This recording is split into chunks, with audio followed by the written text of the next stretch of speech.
다 함께 사도신경 고백하심으로 주일 오후 예배 하나님 앞에 올려드리겠습니다.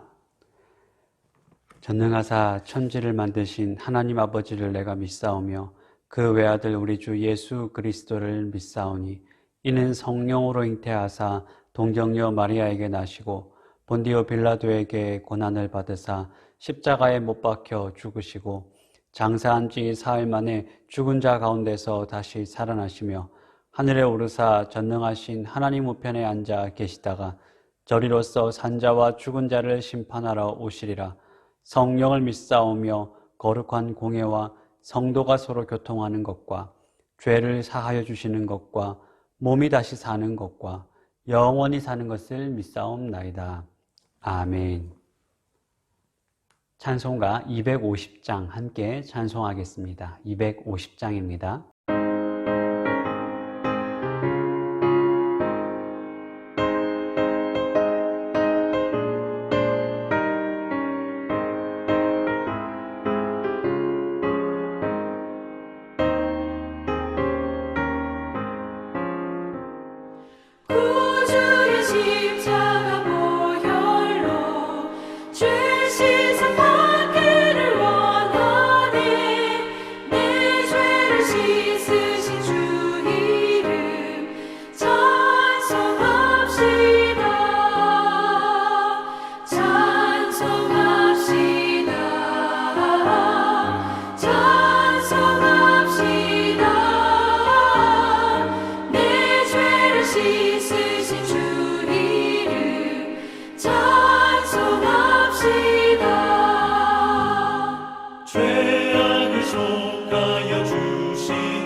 오늘 함께 찾으실 말씀은 로마서 6장 12절부터 14절까지의 말씀입니다. 로마서 6장 12절부터 14절까지 제가 가진 성경으로 신약성경 247쪽 근처에 있습니다.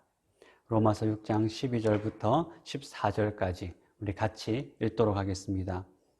그러므로 너희는 죄가 너희 죽을 몸을 지배하지 못하게 하여 몸의 사욕에 순종하지 말고 또한 너희 지체를 불의의 무기로 죄에게 내주지 말고 오직 너희 자신을 죽은 자 가운데서 다시 살아난 자같이 하나님께 드리며 너희 지체를 의의 무기로 하나님께 드리라.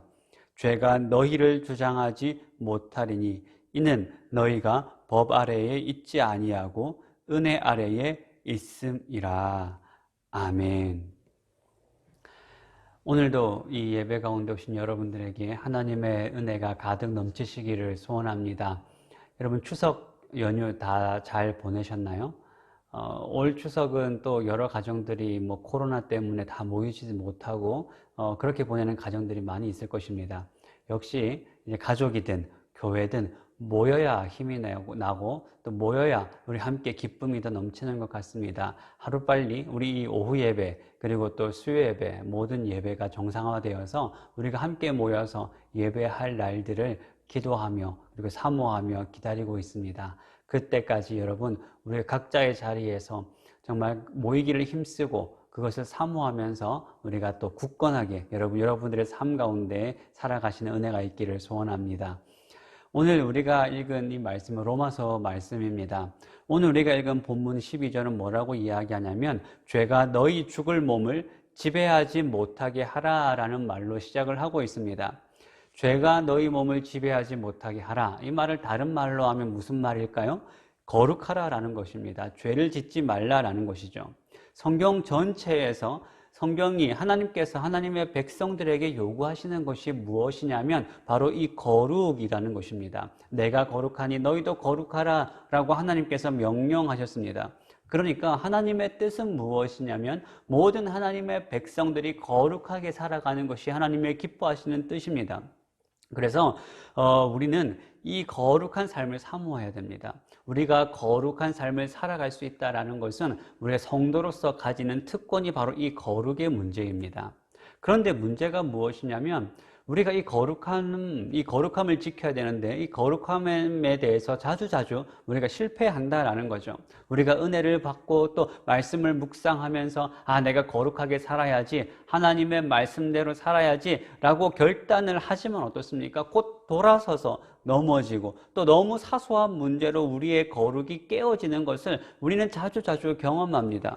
그런데 성경은 성경 전체에서 이 거룩이라는 것을 너무나도 우리에게 강조하죠. 이 거룩에 관련된 성경 구절들이 600번이나 넘게 나올 정도로 성경의 여러 가지 주제 중에 하나가 무엇이냐라고 묻는다면 바로 이 거룩이라고 우리가 할 수가 있습니다. 특별히 이 레위기 성경 같은 경우는요, 레위기 전체의 주제가 하나님의 백성의 거룩이라는 주제로 되어 있을 정도로 성경은 거룩을 굉장히 강조합니다. 그래서 레위기 11장 44절에 하시는 말씀이 나는 여호와 너희의 하나님이라 내가 거룩하니 너희도 몸을 구별하여 거룩하게 하고 땅에 기는 길 짐승으로 말미암아 스스로 더럽히지 말라라고 말씀하고 계세요. 그러니까 여러분, 우리가 하나님의 백성, 성도라고 한다면 우리에게 주어진 사명이 무엇이겠습니까? 거룩해야 된다. 이것이 우리에게 주어져 있는 사명입니다. 이 거룩을 유지하는 것이죠. 거룩함이 이 성도의 삶의 특징이 되어야 됩니다. 그런데 문제는 우리가 이 거룩함에 대해서 종종 거룩해야 된다라는 것은 알고 있지만 이 거룩함에 대해서 오해를 하고 있다는 사실이죠.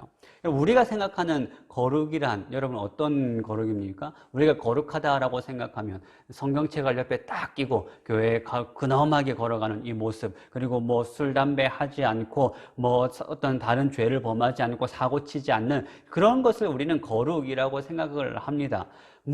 어떤 것을 하지 않는 것, 무엇을 하지 않음으로써 우리가 거룩을 지킨다라고 생각을 하는 경우가 많이 있습니다. 물론 우리가 외적으로 죄를 짓지 않는 것 너무나도 중요합니다. 나쁜 행동을 하지 않는 것 우리가 너무나도 우리가 성도로서 중요한 삶입니다. 그런데 성경은 단순히 우리가 어떤 것을 하지 않는 것만을 거룩이라고 하지 않습니다. 사실 성경에서 말하는 이 거룩이라는 것은 더 적극적인 의미입니다. 만약에 여러분 우리의 행동으로 거룩해진다고 한다면 성경에서 누가 제일 거룩한 삶을 살아간 사람들일까요? 만약에 우리가 어떤 행위를 하지 않고 우리의 어떤 행동만으로 우리가 거룩해진다라고 한다면 성경에서 제일 거룩한 사람들은 바리새인들과 서기관들일 것입니다. 그들은 철저하게 하나님 말씀을 지켰어요. 우리는 바리새인들을 너무나도 우습게 보는 경향이 있습니다. 그런데 그 당시에 바리새인들은 그 당시 백성들에게 가장 존경을 받던 사람들이었습니다. 철저하게 말씀 한 구절 어기지 않으려고 몸부림을 치던 사람들이 바리새인들이었어요. 그런데 예수님께서는 그 거룩한 삶을 살아갔던 바리새인들을 향하여 뭐라고 말씀하셨습니까? 독사의 자식이라 라고 이야기하시고 또 외식하는 자들이라 라고 말씀하십니다. 그러니까 여러분, 이 거룩이라는 것은, 이 거룩에 대한 문제라는 것은 단순히 무언가를 하는가 하지 않는가의 문제에 그치는 것이 아니라는 것을 우리가 알 수가 있습니다. 그러면 여러분, 성경에서 말하는 이 거룩함이란 무엇이겠습니까? 우리는 어떻게 해서 거룩해질 수가 있을까요? 오늘 본문은 우리가 왜 거룩해져야 되는가 그 이유를 가장 먼저 설명하고 있습니다. 14절에 보시면 죄가 너희를 주장하지 못하리니 이는 너희가 법 아래에 있지 아니하고 은혜 아래에 있음이라. 바울이 하는 말이 무엇입니까? 이미 죄가 우리를 주장하지 못한다라고 이야기를 합니다. 죄가 우리에게 영향을 미치지 못한다라고 이야기를 하고 있는 것입니다. 그러니까 여러분, 우리가 어떤 행동을 하고 하지 않고 이전에 이미 우리 안에 있는 죄의 문제가 다 해결이 되었다라고 이야기를 하고 있습니다. 죄가 우리를 주장하지 못합니다. 죄가 우리를 좌지우지할 수 없다는 거예요. 죄가 왜 우리를 주장할 수 없습니까? 그 이유는 간단합니다. 우리가 법 아래에 있지 않기 때문이다라고 이야기를 하고 있어요. 우리가 율법 아래에 있지 않고 은혜 아래에 있다라는 것입니다. 더 이상 율법을 지키냐 지키지 않느냐로 우리가 거룩하냐 거룩하지 않냐가 결정되는 것이 아니라 하나님의 은혜로 이미 우리가 거룩해졌다라고 성경은 이야기를 하고 있습니다.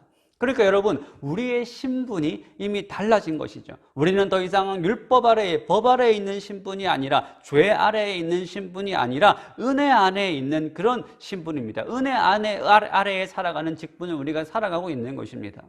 이 신분, 이 은혜 안에서 살아가는 이 신분은 그러면 우리가 어떻게 얻게 된 것입니까? 우리의 노력으로 얻게 된 것이 아닙니다. 예수 그리스도, 그분과의 관계를 통하여 우리가 얻게 된 거예요.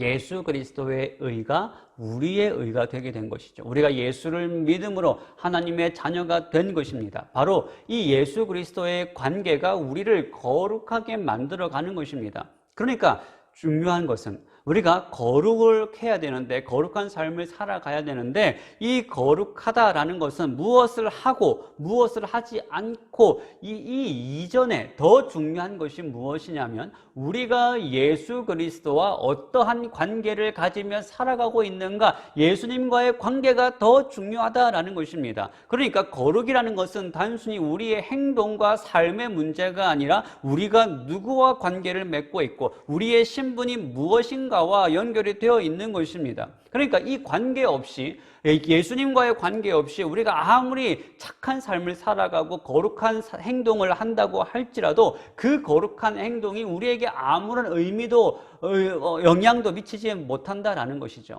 그래서 왜 바리새인과 서기관들이 거룩한 삶을 살아갔음에도 불구하고 예수님의 책망을 받는가? 그들은 예수님과 아무런 상관이 없는 사람들이기 때문에 그렇습니다. 우리는 우리의 행동을 통하여, 우리의 삶을 통하여 하나님이 원하시는 수준의 거룩까지 이룰 수가 없습니다. 그러니까 여러분, 우리가 예수 그리스도 안에 있다면, 내가 예수를 믿는 하나님의 자녀라는 확신이 있다면 여러분, 이미 우리가 거룩해져 있음을 우리가 또한 확신해야 되는 것입니다. 우리의 신분이 이미 거룩한 신분이에요. 그래서 우리를 뭐라고 부릅니까? 성도라고 부르죠. 성도는 무슨 뜻입니까? 거룩한 무리.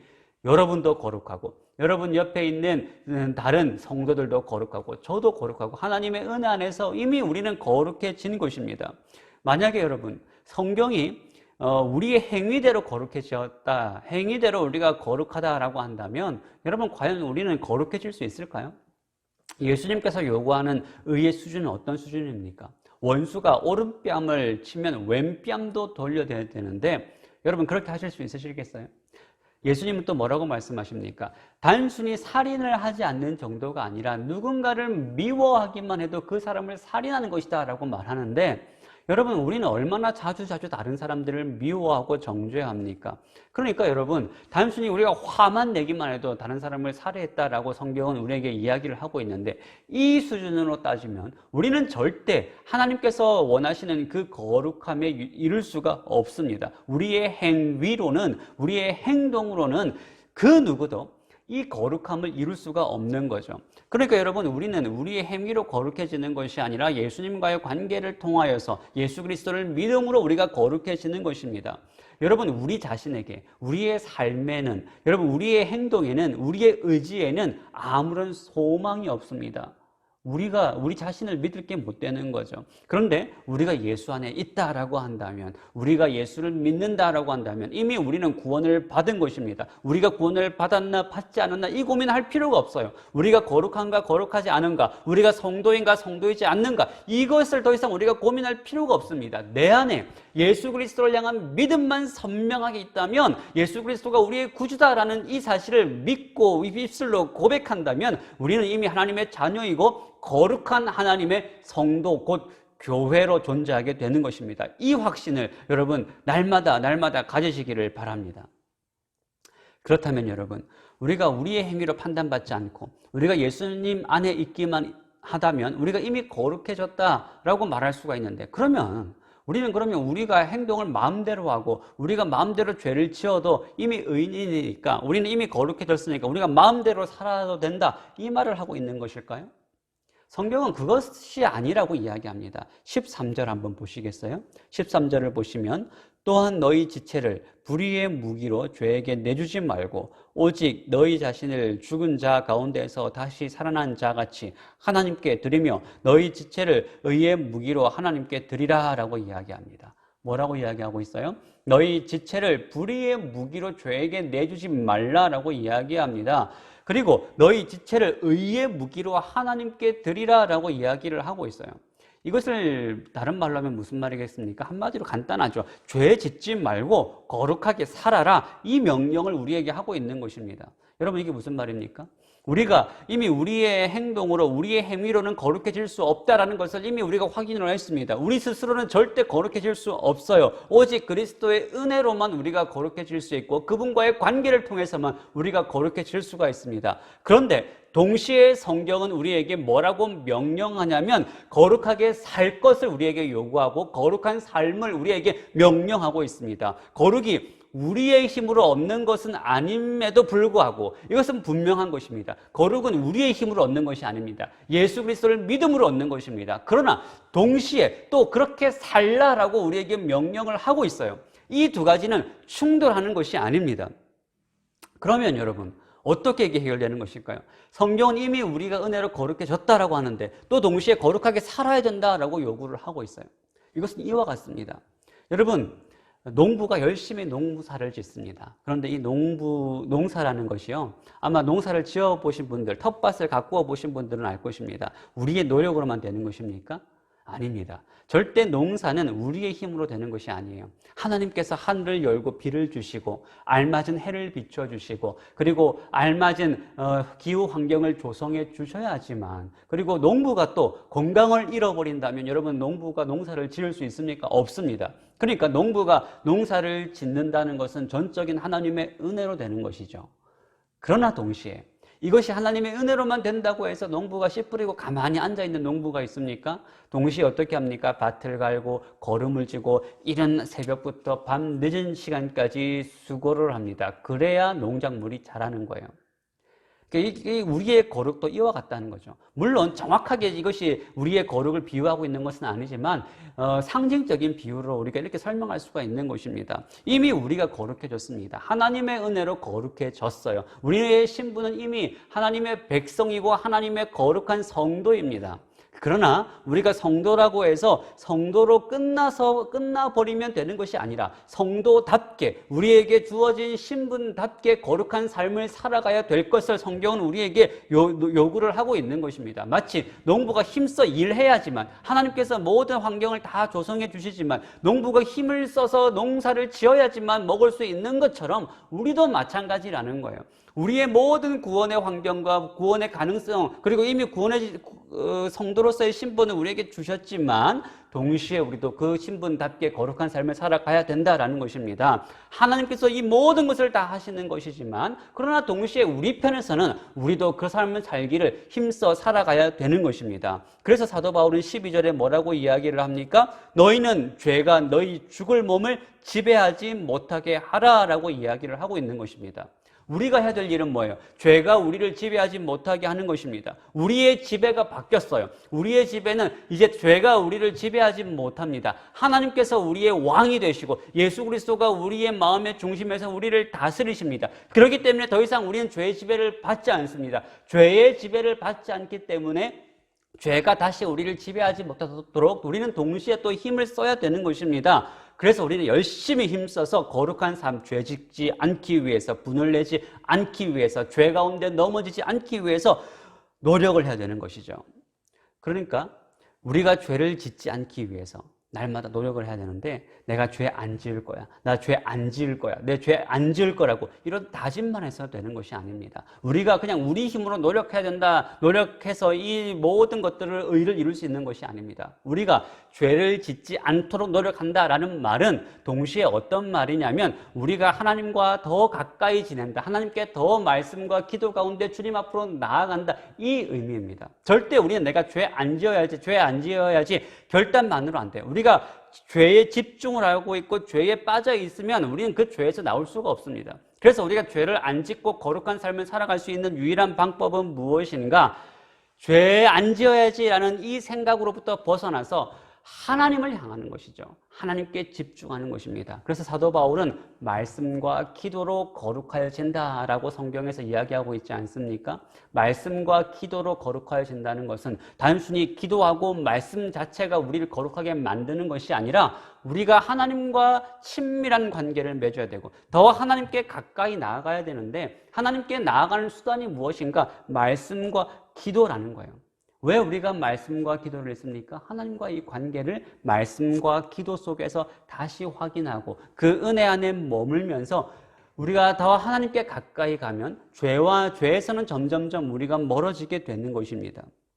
그렇기 때문에 여러분, 우리가 구원받은 성도라면 우리 안에 어떤 열망이 있어야 되겠습니까? 거룩을 위한 열망이 있어야 돼요. 거룩을 위한 열심이 있어야 되는 것입니다. 여러분, 날마다 거룩한 삶을 살아가시기 위해 노력하시기를 바랍니다. 우리는 성도입니다. 성도답게 살아가야 되는 거예요. 이미 구원을 확정 지은 사람들입니다. 우리의 삶의 목적이 바뀌었어요. 우리의 삶의 목적은 더 이상 나를 위해 살아가는 것이 아니라 주를 위해 살아가는 삶입니다. 거룩한 삶을 살아가는 것이죠.